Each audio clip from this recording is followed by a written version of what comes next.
Bom dia, queridos. Então, estamos no quarto domingo da quaresma. Esse tempo da quaresma está acelerado e voando. E sempre o quarto domingo da quaresma é o domingo chamado Domingo da Alegria, ou Domingo Letare, onde o roxo é amenizado e se torna rosáceo, né? Então, esse quarto domingo da quaresma. Porque já manifesta que já estamos muito perto de celebrar o grande mistério da nossa salvação. Então, já estamos quase que às portas do mistério da salvação, que será realizado e operado na nossa vida, pelas nossas vidas, por amor de Deus a cada um de nós. Então, esse domingo se chama Letare, que dá origem também à palavra Letícia, que significa alegria.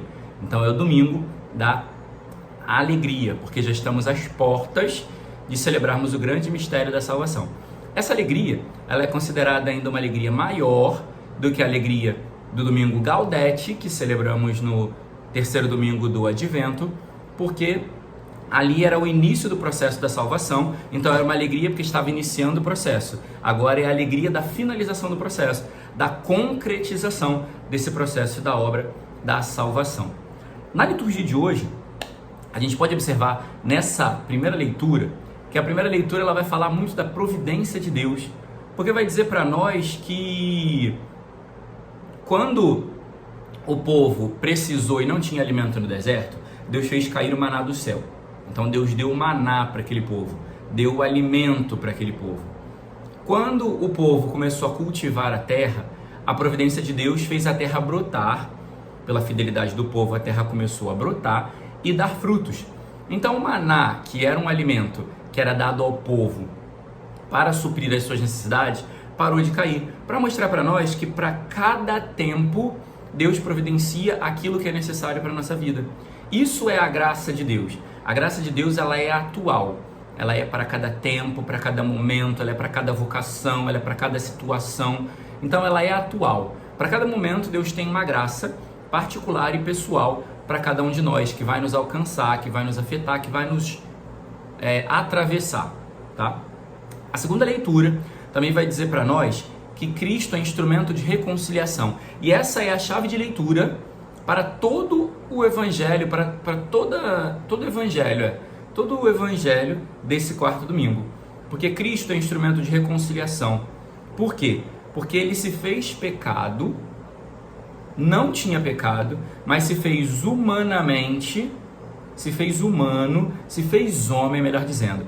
Ele se fez homem numa humanidade caída no pecado para erguer essa humanidade. Então ele se abaixou, veio ao mais profundo, assumindo a humanidade que era ferida de pecado, mesmo não tendo pecado, para elevar essa humanidade. Então, ou seja, ao invés da divindade se contaminar com o pecado da humanidade, a divindade preencheu, curou a humanidade da ferida do seu pecado. E aí nos reconciliou com Deus, porque ao nos elevar, nos devolve para o lugar que devíamos estar, que era o lugar de estar próximos de Deus. Então, ou seja, ao invés de descer para nos condenar, ao invés de vir até nós para nos condenar, ele veio até nós para nos resgatar e nos reconciliar com Deus, que é um pouco do que vai acontecer na parábola do evangelho de hoje, que a gente vai aprofundar um pouquinho agora. Mas também, por ele ser instrumento de reconciliação, é por isso que ele come com os pecadores no evangelho. Ele mesmo em outro evangelho já havia dito que ele veio para os doentes, porque os sãos não precisam de médico. Então, os pecadores, os publicanos ali do evangelho, eles estavam doentes, mas precisavam de uma palavra de cura. Muitas vezes o que acontece é que nós queremos curar o outro pela acusação, queremos curar o outro rechaçando e afastando. Mas Jesus é instrumento de reconciliação, nos ensinando que a reconciliação é trazer para perto, que se traduz por misericórdia. A reconciliação é não acusar, mas é levar a palavra da verdade, que traz a reconciliação, porque a verdade é que cura e salva e que reconcilia. Então Jesus, ele quer se fazer próximo para gerar conversão e reconciliação. Então o processo de conversão, de reconciliação, se dá em proximidade. Eu não consigo curar alguém à distância.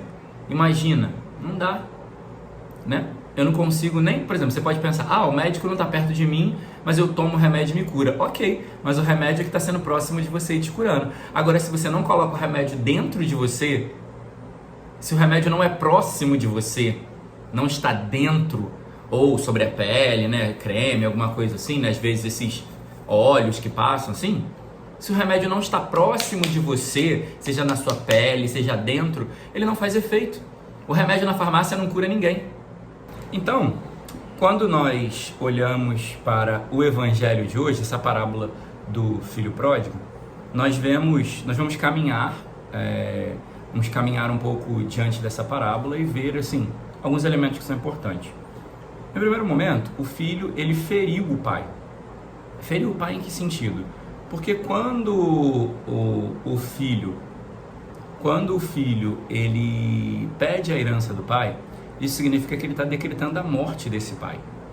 Então, ele gera uma ferida no pai, porque o filho está dizendo que o pai morreu, está decretando a morte dele.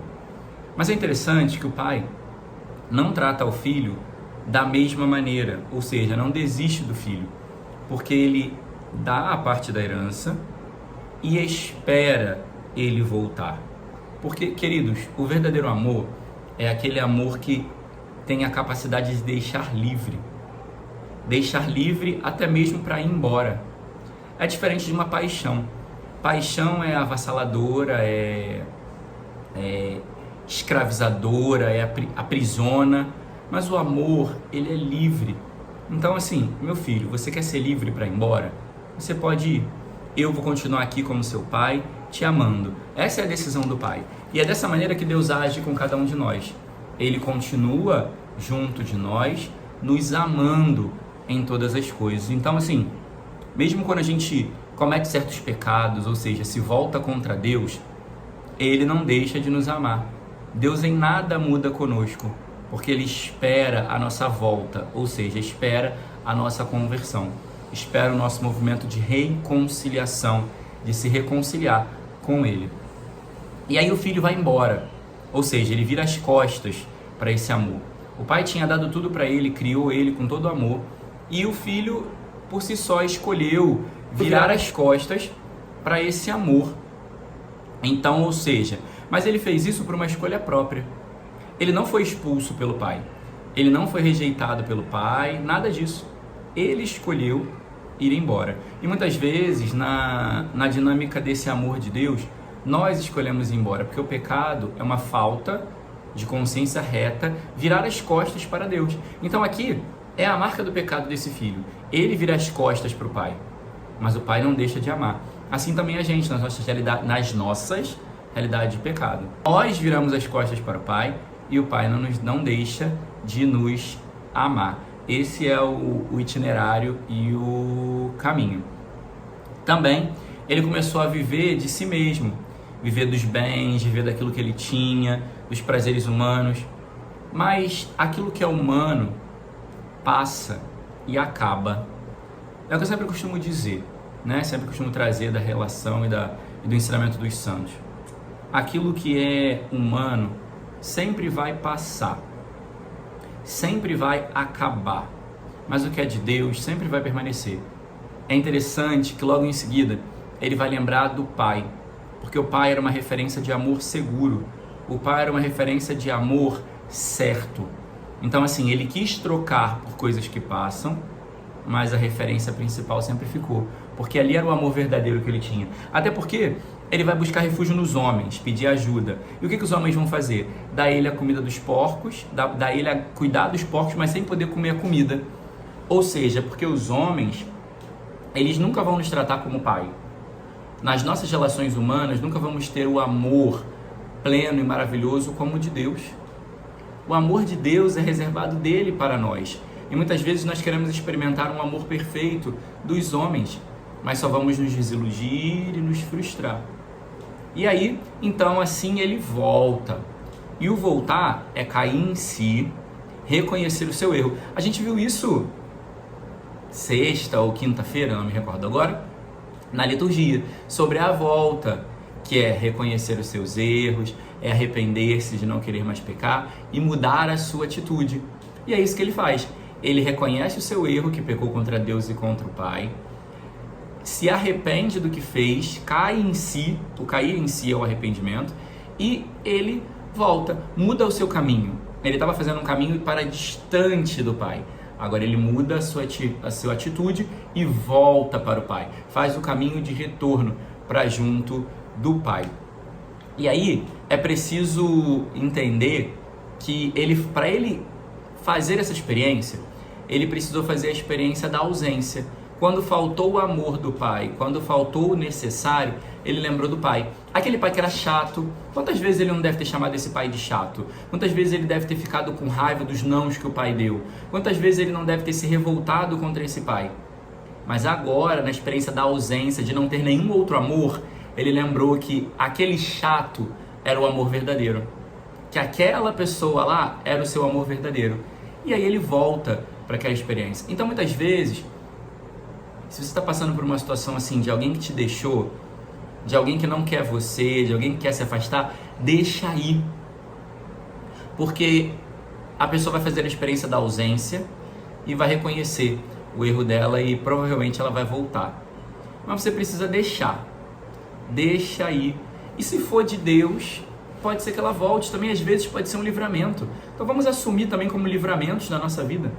Às vezes tem pessoas que precisam ir por livramento e às vezes tem pessoas que precisam ir para voltar melhor, como tem na carta de São Paulo a Filémon, mas aí a gente trata disso outro dia. Mas fica aqui um adendo, se você quiser ler a carta de São Paulo a Filémon, que aí também tem essa questão muito importante de deixa ir, e talvez seja importante depois acolher de volta. Outro elemento é que quando ele volta, ele quer ser servo e empregado. Ele renunciou a ser filho. Por quê? Porque ele fez tanta coisa que ele não se reconhece mais como filho. Primeiro também, que quando ele saiu de casa, ele negou a filiação. Então ele não se reconhece mais como filho. E dá ao pai esse direito de não tratar ele mais como filho. Mas olha que bonito isso. O pai tem compaixão dele, e aí vem a reconciliação. Porque o pai não trata como deveria tratá-lo, da mesma forma que ele fez. O pai estava ferido, mas não feriu o filho na volta. Isso é reconciliação. Reconciliar não é jogar sobre os outros as minhas feridas. Reconciliar não é projetar no outro aquilo que está doendo e fazer o outro sentir a minha dor.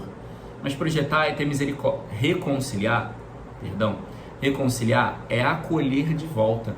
É acolher o outro na sua fraqueza. O filho estava fraco. O filho já tinha aprendido a sua lição. Então agora era a hora do pai acolher. O acolhimento foi o maior ensinamento daquele pai. E aí nós vamos ver que o pai não devolveu na mesma moeda, não jogou na cara dele tudo que ele fez, mas celebrou, porque a celebração é o centro da nossa vida. O que seríamos nós sem a celebração, sem a Eucaristia, sem a Palavra de Deus?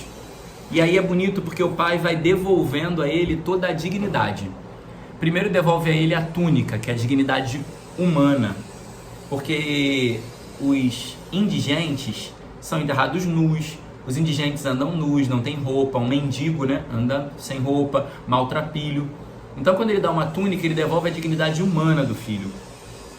Quando ele coloca a sandália nos pés, ele dá uma dignidade de homem livre, porque os escravos andavam descalços.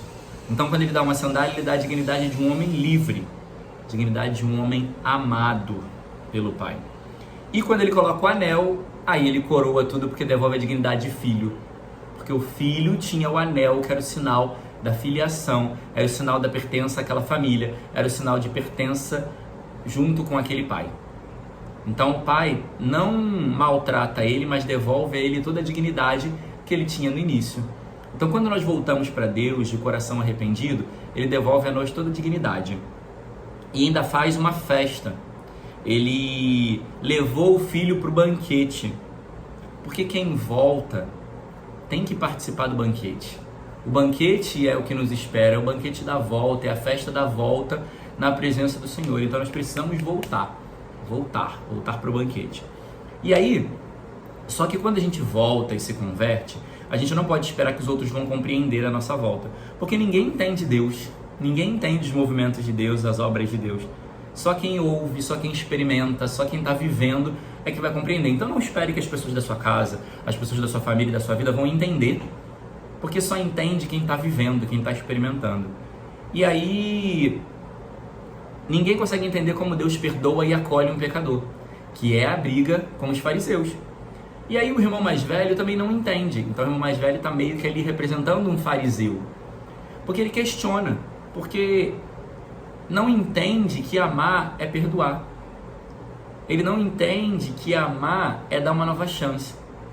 E aí o pai agora já se reconciliou com o filho mais novo, agora ele vai ser instrumento de reconciliação com o filho mais velho. Porque ele vai até lá fora e chama o filho mais velho para entrar para o banquete. Chama o filho mais velho para o banquete da reconciliação.